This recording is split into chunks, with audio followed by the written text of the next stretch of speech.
ہم سب تاریخ پڑھتے ہیں، لیکن کبھی سوچا ہے کہ تاریخ کا کوئی باب سنہرا یا گولڈن کیسے بن جاتا ہے؟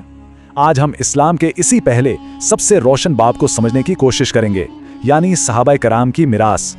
تو سوال یہ ہے کہ آخر وہ کیا چیز ہے جو کسی دور کو سنہرا بنا دیتی ہے؟ کیا یہ صرف بڑی بڑی سلطنتیں اور جنگی فتوحات ہوتی ہیں، یا پھر اس کی بنیاد ان لوگوں کے کردار، ان کے یقین اور ان کی قربانیوں پر رکھی جاتی ہے جو اپنے اصولوں کے لیے سب کچھ داؤ پر لگا دیتے ہیں؟ اس سوال کا جواب ہمیں تاریخ کے ایک ایسے ہی باب میں ملتا ہے، صحابہ کرام کا دور۔ یہ وہ لوگ تھے جنہوں نے صرف ایک نئے عقیدے کی بنیاد نہیں رکھی، بلکہ اپنے عمل سے انسانیت کو ایک نئی سمت دکھائی۔ آئیے دیکھتے ہیں کیسے۔ تو چلیے سب سے پہلے بالکل بنیادی بات سے شروع کرتے ہیں۔ یہ صحابہ ہیں کون؟ دیکھیے، یہ لفظ ہر کسی کے لیے استعمال نہیں ہوتا۔ اس کی 3 شرطیں۔ پہلی کہ انہوں نے پیغمبر محمد صلی اللہ علیہ وآلہ وسلم کو اپنی زندگی میں دیکھا ہو۔ دوسری، وہ ان پر دل سے ایمان لائے ہوں۔ اور تیسری کہ ان کی وفات بھی اسی ایمان کی حالت میں ہوئی ہو۔ یہی تعریف اصل میں ان کی پوری میراث کی بنیاد ہے۔ اگر آپ صحابہ کی پوری لیگیسی کو سمجھیں تو وہ 2 بہت مضبوط ستونوں پر کھڑی ہے، ایک ان کا اٹل ایمان اور دوسرا ان کی بے مثال قربانی۔ آئیے ان دونوں کو ذرا گہرائی سے سمجھتے ہیں۔ 1 منٹ کے لیے سوچئے، آپ ایک ایسے نظریے کو قبول کر رہے ہیں جس کے خلاف پورا کا پورا معاشرہ کھڑا ہے۔ آپ کو جسمانی اور ذہنی طور پر توڑا جا رہا ہے، لیکن آپ کا ایمان وہ ٹس سے مس نہیں ہوتا۔ یہ صحابہ کی حقیقت تھی۔ اس ایمان کی سب سے جیتی جاگتی مثال شاید حضرت بلال رضی اللہ عنہ کی ہے۔ تصور کیجئے، مکہ کی تپتی ہوئی لیت پر انہیں لٹایا جاتا، سینے پر بھاری پتھر رکھ دیا جاتا، اور اس شدید اذیت میں بھی ان کی زبان سے صرف ایک ہی لفظ نکلتا، احد، یعنی خدا ایک ہے۔ جسم ٹوٹ رہا تھا، مگر روح کہہ رہی تھی کہ میرا یقین نہیں ٹوٹے۔ اور پھر آتے ہیں قربانی، اور جب قربانی کی بات ہو تو ہجرت سے بڑھ کر شاید ہی کوئی مثال ہو۔ یہ صرف ایک شہر سے دوسرے شہر کا سفر نہیں تھا، یہ تو اپنی جڑیں، اپنا گھر، اپنا کاروبار، اپنے رشتے، سب کچھ صرف اور صرف اپنی ایمان کو بچانے کے لیے پیچھے چھوڑ دینا تھا۔ یہ ان کے عزم کا سب سے بڑا امتحان تھا۔ لیکن دیکھیے، مضبوط ایمان اور قربانی کا جذبہ، یہ سب بے معنی ہے اگر وہ آپ کے کردار میں نظر نہ آئے۔ اور یہی وہ تیسری چیز تھی جو صحابہ کو غیر معمولی بناتی تھی، ان کا کردار۔ یہاں ایک ایسی چیز ہے جو حیران کر دیتی ہے۔ ایک طرف وہ اس وقت کی سپر پاور کے حکمران ہیں، خلیفہ، اور دوسری طرف ان کی اپنی زندگی بالکل کسی عام انسان جیسی۔ اتنی بڑی طاقت اور اتنی گہری سادگی کا یہ ملاپ آج کی دنیا میں تو سوچنا بھی مشکل ہے۔ اس کی بہترین مثال آپ کو ملتی ہے دوسرے خلیفہ حضرت عمر میں۔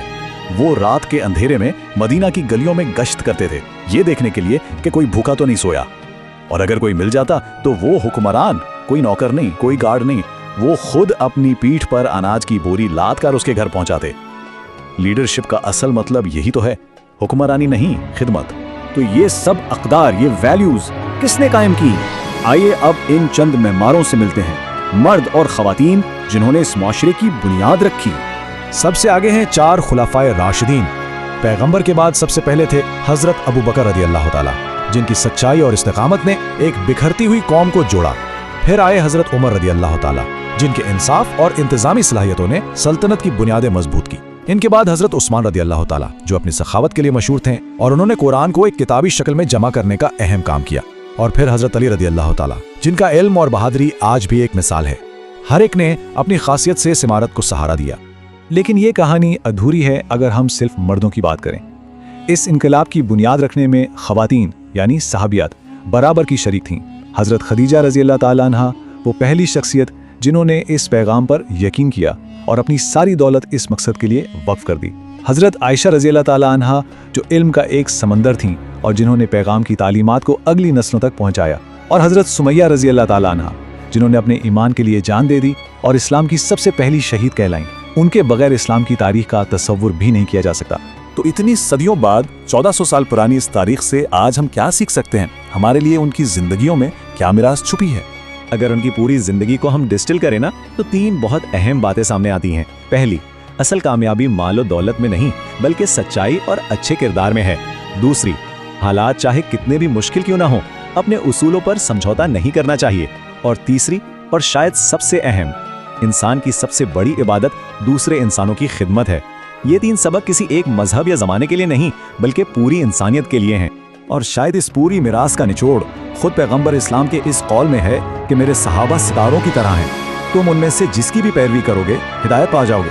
مطلب وہ اندھیرے میں روشنی کا مینار ہیں، ایک گائیڈ ہیں۔ اور یہی بات ہمیں لے آتی ہے ہمارے آخری اور شاید سب سے اہم سوال۔ آج کی اس دنیا میں جو پیسے، شہرت اور ذاتی کامیابی کے پیچھے بھاگ رہی ہے، ان لوگوں کی میراث کا کیا مطلب ہے؟ ان کی سادگی، ان کی قربانی اور ان کا کردار آج ہمیں کیا سکھا سکتا ہے؟ یہ وہ سوال ہے جس کا جواب ہم سب کو اپنے اندر تلاش کرنا ہے۔